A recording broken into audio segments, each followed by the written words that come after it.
عايزة تعملي بفتيك مشوي يطلع معاكي جوسي من جوه وكمان طري؟ تعالوا نشوف الطريقة بس بعد الفاصل الصغير ده.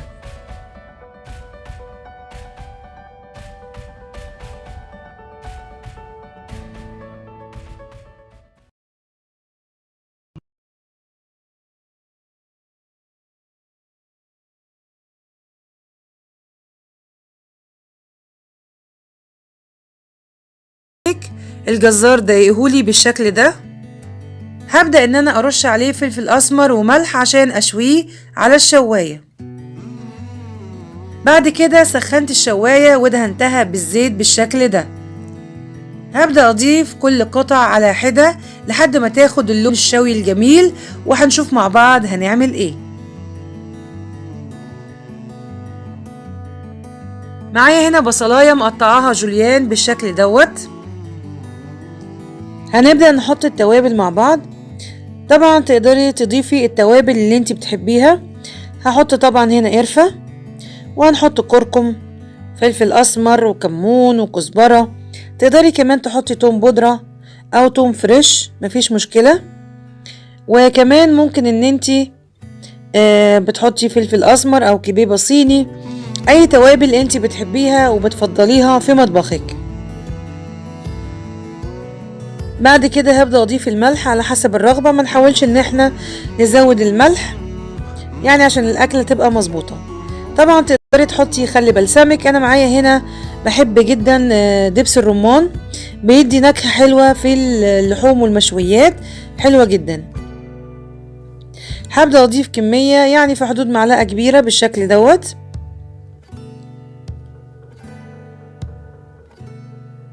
وبعد كده هبدأ اجيب زيت، ونبدأ نجيب معلقة صلصة صغيرة، ونبدأ نقلب الخليط مع بعض بالشكل دوت. دي خلطة البفتيك اللي هيتعمل في صينية في الفرن.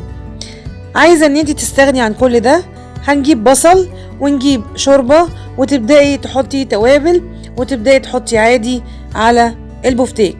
معايا هنا طبعا زبادي، شيء اساسي عشان يطري البفتيك. زي كده ما بنعمل الشيش طاووق، بيبقى طعمها حلو جدا الزبادي.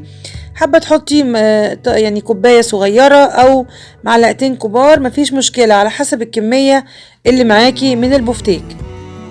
هقلب الكمية كده بالشكل دوت لحد ما تندمج معايا، ونبدأ نضيفها بعد قليل.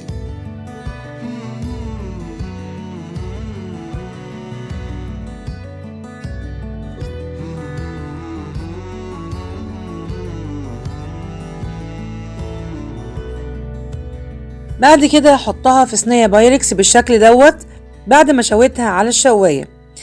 زي ما انتوا شايفين دي الخلطة اللي احنا عملناها مع بعض منذ قليل.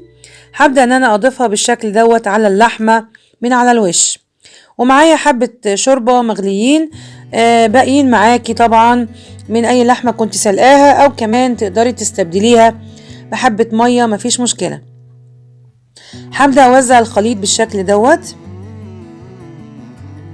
وبعد كده هضيف الشوربة هتشوفوها معايا. بكون مسخنة الفرن تسخين مسبق عشان الاكل يستوي معايا على طول.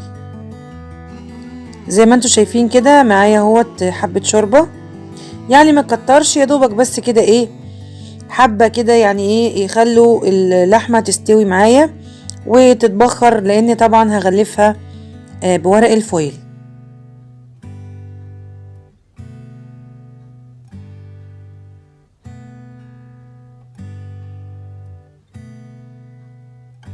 ممكن ان انتي تزودي الطعم وتحطي لها حتة سمنة صغيرة او حتة زبدة في المنتصف بالشكل ده.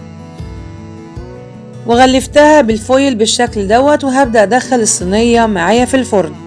زي ما قلنا ممكن تستبدلي الخلطة دي خالص وتحطي بدلها بصل وتوابل وحبة شوربة، بس الخلطة ديت هتخلي اللحمة معاكي طرية جدا.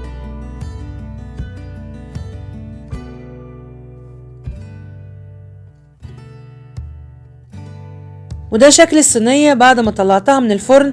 تقدري كمان ان انتي تحطيها تحت الشواية بالشكل ده، وكمان تقدري تعملي البفتيك مع المحاشي واي نوع مكرونات، او كمان تقدري تعمليه مع رز او ايا كان اللي انت هتعمليه، وكمان تكوني عامله طبيخ مفيش مشكله. وبكده ده الشكل النهائي معانا في بفتيكنا النهارده المشوي والخلطه الجباره اللي هتخليه معاكي طري جدا. ما تنسوناش في لايك وسبسكرايب وشير لمزيد من فيديوهاتنا على القناه. سلام.